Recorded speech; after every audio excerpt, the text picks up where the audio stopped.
अगर आपकी भी एआई वॉइस बिना एडिटिंग के कुछ ऐसे साउंड करती है तो आपको वॉइस एडिटिंग की बहुत ज़रूरत है, क्योंकि वॉइस एडिटिंग के बाद आपकी वॉइस कुछ ऐसे हो जाएगी जिसके लिए आपने इस वीडियो पर क्लिक किया है।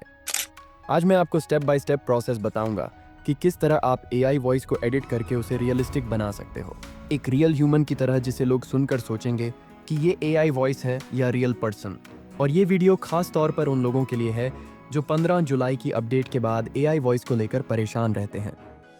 तो मैं आपको बता दूं, ये एग्जैक्ट प्रोसेस होगा जिससे मैं अपनी एआई वॉइस एडिट करता हूं, तो कोई भी पार्ट मिस मत करना, क्योंकि आज मैं आपको पूरा प्रोसेस बताने वाला हूं कि किस तरह मैं सिंपल स्क्रिप्ट को एक क्लिक में उर्दू और इंग्लिश दोनों में लिखता हूं, और किस तरह मेरी तरह 11 लैब्स के बिना फ्री वॉइस जनरेट कर सकते हैं। फिर उसी वॉइस को लाइव आपके सामने एडिट करूंगा, और वीडियो के एंड में आपको कुछ इंपॉर्टेंट क्वेश्चंस का भी जवाब दूंगा जो मोनेटाइजेशन के लिए बहुत ज़रूरी है।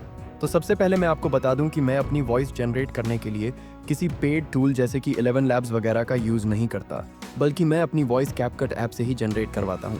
अब आप में से बहुत से लोग ये सोचेंगे कि ये क्या बोल रहा है, तो मैं उनको बता दूं कि कैपकट भी 11 लैब्स के ही एपीआई पर वर्क करता है, यानी कि आपको कैपकट में भी वही मॉडल्स मिलेंगे जो 11 लैब्स में होते हैं। इसलिए अब अगर आप अपनी वॉइस 11 लैब्स से जनरेट करवाओ या कैपकट से, इससे कोई फ़र्क नहीं पड़ता। अगर फ़र्क पड़ता है तो सिर्फ वॉइस एडिटिंग से, जो आज की इस वीडियो में मैं आपको स्टेप बाय स्टेप सिखाने वाला हूँ। और दोस्तों, आपसे एक और रिक्वेस्ट है कि यूट्यूब मेरी वीडियोस को बूस्ट नहीं कर रहा और न ही सही ऑडियंस तक पहुँचा रहा है। इसलिए आपसे इतना ये कहूँगा कि मेरी वीडियो को लाइक करके कोई अच्छा सा कॉमेंट कर दिया करो, ताकि मेरी वीडियो का ऑडियंस रिटेंशन बढ़ सके। और वीडियो को एंड तक देखना। तो चलिए, सबसे पहले मैं आपको ये बता देता हूँ कि मैं किस तरह से अपनी सिंपल स्क्रिप्ट को उर्दू और इंग्लिश दोनों में लिखता हूँ। तो एग्जाम्पल के तौर पर मेरे पास ये स्क्रिप्ट है। पहले इसको मैंने रफ कॉपी पर लिखा था, उसके बाद वॉइस टाइपिंग ऑन करके उसे अपने नोटपैड में सेव कर लिया। तो पहले अपनी स्क्रिप्ट को कॉपी करना और सीधा चैट जीपीटी पर चले जाना। उसके बाद यहाँ पर ये प्रॉम्प्ट ऐड कर देना। ये प्रॉम्प्ट नीचे आपको डिस्क्रिप्शन में मिल जाएगा। प्रॉम्प्ट पेस्ट करने के बाद यहाँ पर नीचे अपनी स्क्रिप्ट को पेस्ट कर देना और सेंड पर क्लिक करना। चैट जीपीटी ऑटोमेटिकली आपकी स्क्रीन को इंग्लिश और उर्दू दोनों लैंग्वेजेस में लिख देगा। उसके बाद आप अपनी स्क्रिप्ट को कॉपी कर लेना और दोबारा चैट जीपीटी में ये प्रॉम्प्ट ऐड करना कि स्क्रिप्ट को वर्ड टू वर्ड हिंदी में लिखते हैं। उसके बाद अपनी स्क्रिप्ट पेस्ट कर देना और सेंड पर क्लिक कर देना। अब मैं आपको बताता हूँ कि मैंने स्क्रिप्ट को हिंदी में क्यों लिखवाया, क्योंकि हिंदी स्क्रिप्ट से परफेक्ट जनरेट होता है। तो अब देखो कि चैट जीपीटी ने हमारी स्क्रिप्ट को हिंदी में लिख दिया है। उसके बाद इस स्क्रिप्ट को कॉपी करना और सीधा कैपकट में आ जाना। न्यू प्रोजेक्ट क्रिएट करके किसी भी फोटो को इंपोर्ट कर लेना। उसके बाद नीचे टेक्स्ट वाले ऑप्शन पर क्लिक करना और टेक्स्ट टू स्पीच वाले ऑप्शन को सिलेक्ट कर लेना। उसके बाद यहाँ पर अपनी स्क्रिप्ट को पेस्ट कर देना। मैं आपको बता दूं कि आप कैपकट में एक ही बार में 3000 वर्ड्स का स्क्रिप्ट पेस्ट कर सकते हो। अगर आपका स्क्रिप्ट 3000 वर्ड्स से बड़ा है तो उसे आधा आधा करके इंपोर्ट कर लेना। तो अब यहाँ से अपना स्पीकर सिलेक्ट करना। मेरा स्पीकर एलेक्स है तो उसको सिलेक्ट करता हूँ, और उसके बाद ऊपर नेक्स्ट पर क्लिक करना और जनरेट स्पीच पर क्लिक करके अपनी स्पीच को जनरेट कर लेना। जनरेट करने के बाद आपकी वॉइस कुछ ऐसे साउंड करेगी। तो हमारा अगला स्टेप आता है वॉइस एडिटिंग। वॉइस एडिटिंग के लिए हर कोई लेगेसी ऑडियो एडिटर का यूज करता है, जिसके फीचर्स किसी काम के भी नहीं है। हमारे यूट्यूबर्स वॉइस एडिटिंग के नाम पर सिर्फ एक दूसरे को कॉपी करने में लगे हुए हैं। तो इसलिए आज मैं वॉइस एडिटिंग के लिए यूज करने वाला हूँ गोल्डवेव ऑडियो एडिटर का। इस ऐप को डाउनलोड करने के बाद ओपन कर लेना। आपके सामने कुछ इस तरह का इंटरफेस शो होगा। सबसे पहले ऊपर ओपन के ऑप्शन पर क्लिक करना और वहां से अपनी इस वीडियो को सिलेक्ट कर लेना। ये ऑटोमेटिकली आपकी वीडियो में से ऑडियो को एक्सट्रैक्ट कर लेगा। सबसे पहले ऊपर इफेक्ट्स पर क्लिक करना और यहाँ नीचे पिच को सिलेक्ट कर लेना और इसकी वैल्यू को 95 से 100 के बीच में रखकर अप्लाई पर क्लिक कर देना। उसके बाद दोबारा ऊपर इफेक्ट्स पर क्लिक करना और इस बार इक्वलाइजर को सिलेक्ट कर लेना और इसकी सेटिंग कुछ इस तरह रखकर अप्लाई कर लेना। उसके बाद दोबारा ऊपर इफेक्ट पर क्लिक करना और इस बार कंप्रेसर को सिलेक्ट करना और इसमें थ्रेशोल्ड की वैल्यू को इन ज़ीरो पर करके अप्लाई कर देना।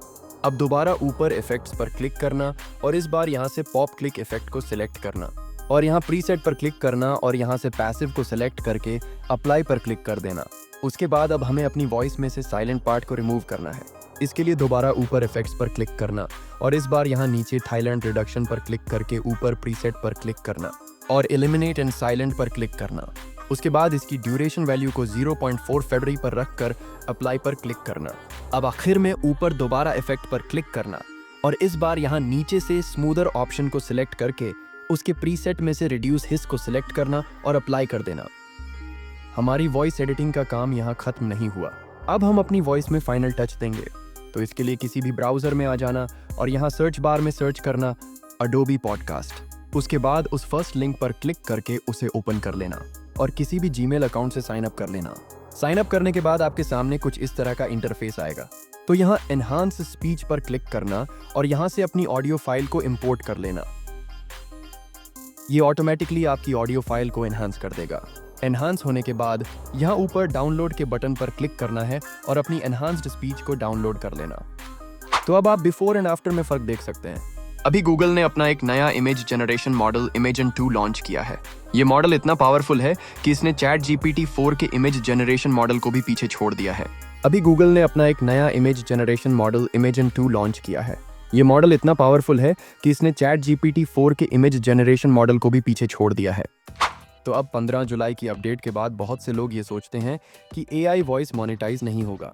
तो उन्हें मैं बता दूं कि 15 जुलाई की अपडेट में कहीं भी ये नहीं लिखा हुआ कि आपका एआई जनरेटेड कंटेंट मोनेटाइज नहीं होगा।